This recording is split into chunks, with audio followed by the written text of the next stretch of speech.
Hi guys! Welcome po sa aking channel. So guys, naami karon sa amo ang area guys, no? Um, yan.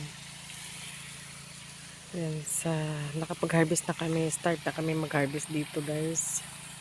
Mga ka-farmers. So, kahapon nag-harvest kami. Tapos eto. Ayan, bukas pwede na naman ulit. So yan. So nag-spray kami ng tubig. Yan, nagpatubig kami kasi sobrang init, talagang El Nino talaga mga ka-farmers. No.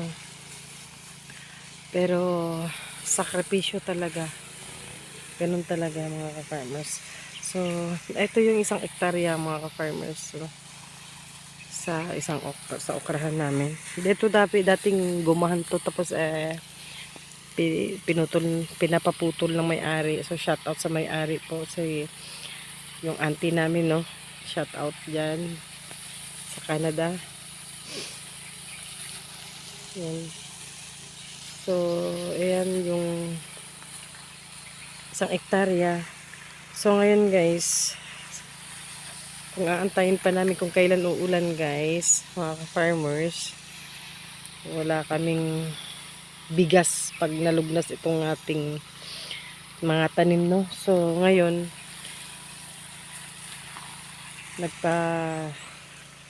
nagpaano kami sa kabilang area guys, no? Tignan natin. So, ngayon, pinakaras na namin. Tapos, i-sprayhan ng pangpatay ng damo. Yan, isang hektarya guys. O, sa tabi lang siya, magkatabi lang. Hinati lang namin. So, ayan. Katapos niyan guys, i-sprayan ng mga pamatay damo. Tapos, pag kahit wala pa ring ulan, so, didiligan na lang namin sa sakripisyo. Magsasakripisyo para sa makatanim kami. Ayan guys, no? Ito yung dati namin ukrahan guys. Ayan, didiligan tapos magtatanim ulit. So, ganyan lang. Kailangan hanggang bumalik yung dating bigyan maawa si Lord. Uulanin. So, ayan. So, ito matapos niya ito hanggang bukas. Tapos, i-sprayhan ni ka-farmers bukas. Pag-i-spray kami hindi muna siguro kasi mag-harvest pala bukas, no? Sa isang araw. Mag-i-spray kami ng pamatay damo. Ayan. Ang ganda ng tubo ng nyug. Mag-i-spray kami ng pamatay damo. Tapos pag medyo parang namatay na yung damo, so didiligan mga ka-farmers, no? Didiligan natin para diretso tanim na. Ganun lang ang buhay. Sana uulan na, no?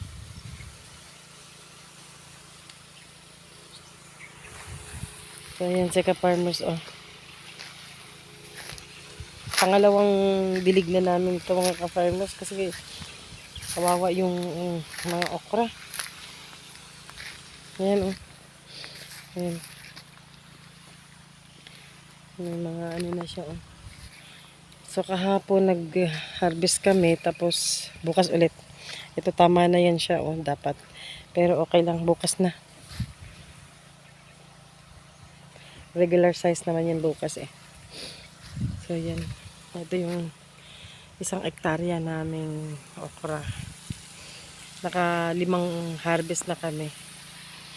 5 beses na kami nag-harvest. Paso pang-6 na bukas, no? Ayan.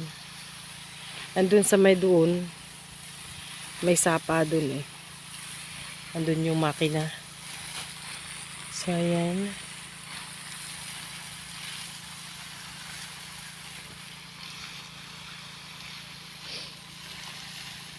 Maandar yung makina natin kasi, ayan.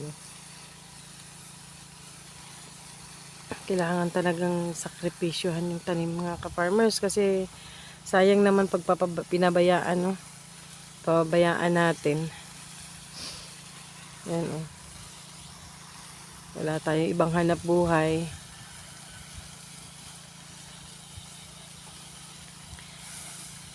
Bago pa to. Pang 5 harvest pa lang kami mga ka-farmers. So, ayan, hata ka-farmers. Ayan, water pump po yung gamit namin mga ka-farmers. No? Gusto kong tumulong, ayaw naman niya akong patulungin. Pwede naman kabitan ng 2 hose yan. Pero ayaw niya. Kasi sobrang init. So,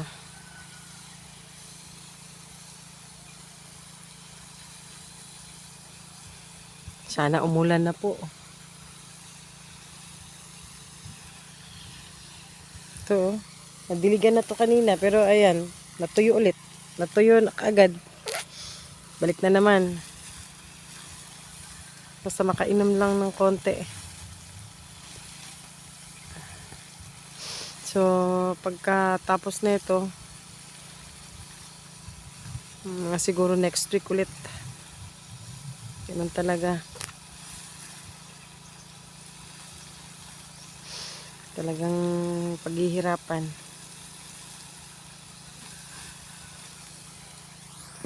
So, doon sa kabila, ayan nga.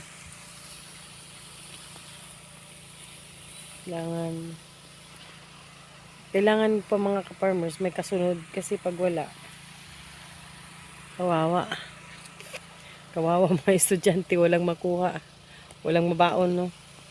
So kailangan bago ito kailangan na makapagtanim na ulit para pag matapos itong okrahan na to, may susunod na naman. So ayan, dapat kalabasa ang itatanim namin dyan mga ka-farmers, no? Pero parang alanganin kami kasi walang ulan eh, no? Kasi kailangan sensitive kasi yung okra eh, ay yung kalabasa. Kailangan pag tumubo na siya, pag na siya, hindi na dapat siyang galawin eh pag magdidiligan. Baka naisipan naming mag-okra na lang muna. Baka sakaling ito, pag matapos itong yung area na to, mag-ano na lang kami. Ito yung gawin naming kalabasa.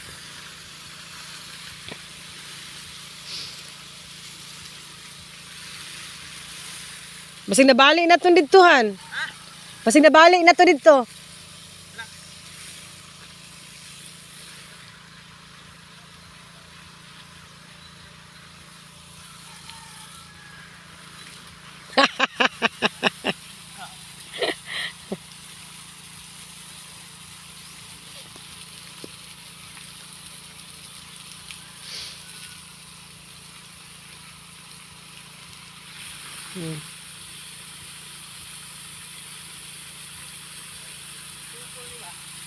Tindog ra pud ng kuan punuan na.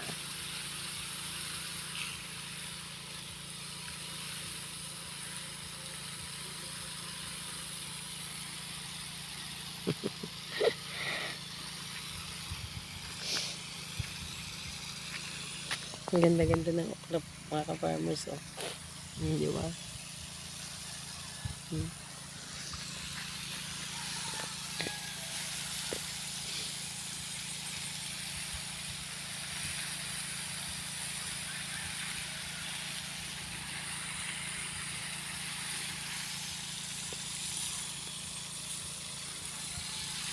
So, hanggang dito na lang mga ka-farmers.